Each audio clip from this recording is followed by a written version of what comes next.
Coke Stevenson, who many believe to be the best governor in 20th century Texas history, grew up in the no-man's land of South Texas before World War I. It's a place very like Australia's outback.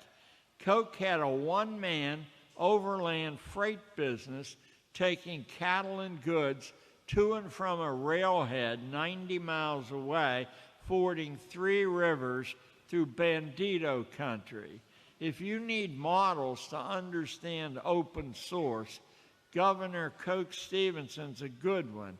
He taught himself so much through self-reliance in the Badlands that one day he decided to become a lawyer, but he didn't go to law school. Instead, he lay on his belly on a grassy hill near the state capitol in Austin, reading cases on his own, and when he felt ready, he took the bar exam, passed it, and argued himself in history. There's still a couple of American states, California is one of them, where you can do that. It used to be, of course, that everybody did, or everybody who wanted to did it that way. Abraham Lincoln became a lawyer that way. Thomas Edison, the holder of 1,003 patents, was a 12-year-old train boy on a long-distance train running the length of Michigan far from his home by using all his wits and his small earnings to best advantage. He owned 2 small businesses by the time he was 13, a grocery store and a newsstand. That made 3 streams of revenue in his pockets if you consider his salary as a train boy.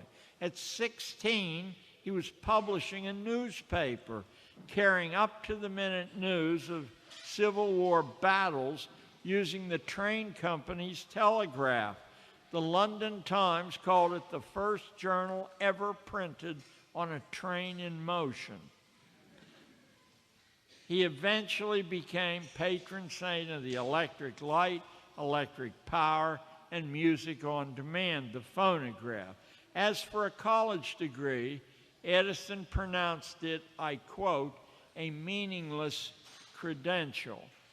With the coming of the internet, a growing number of intelligent young men and women find school a dead letter.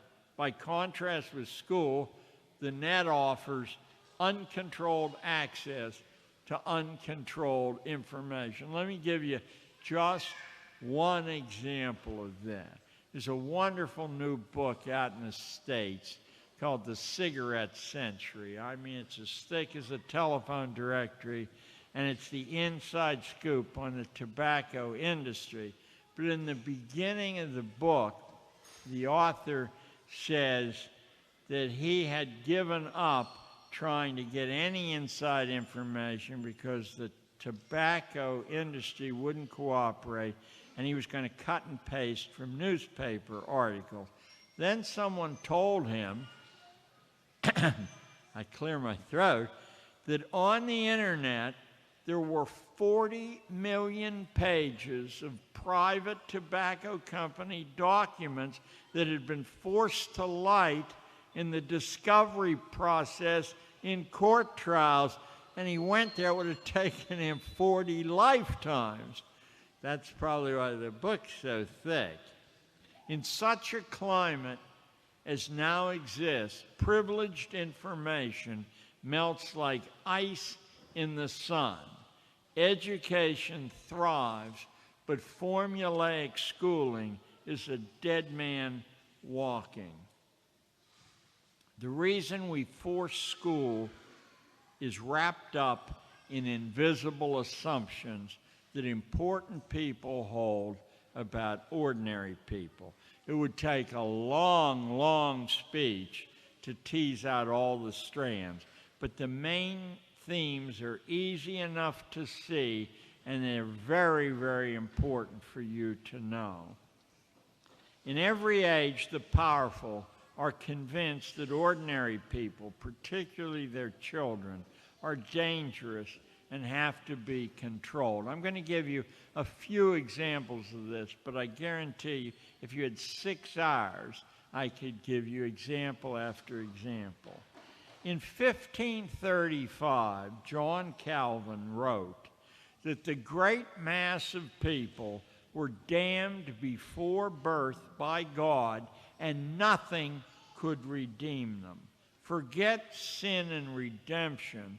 That was the Roman Catholic idea. Now there was only sin, no redemption.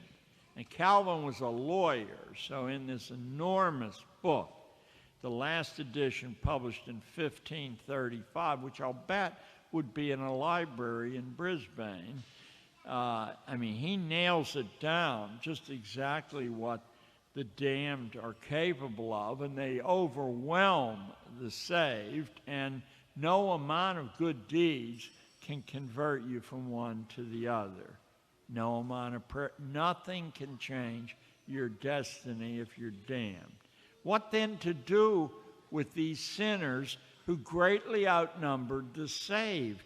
The answer was to teach them to police themselves through intricate nets of rules and regulations, rewards and punishments, habits and attitude training.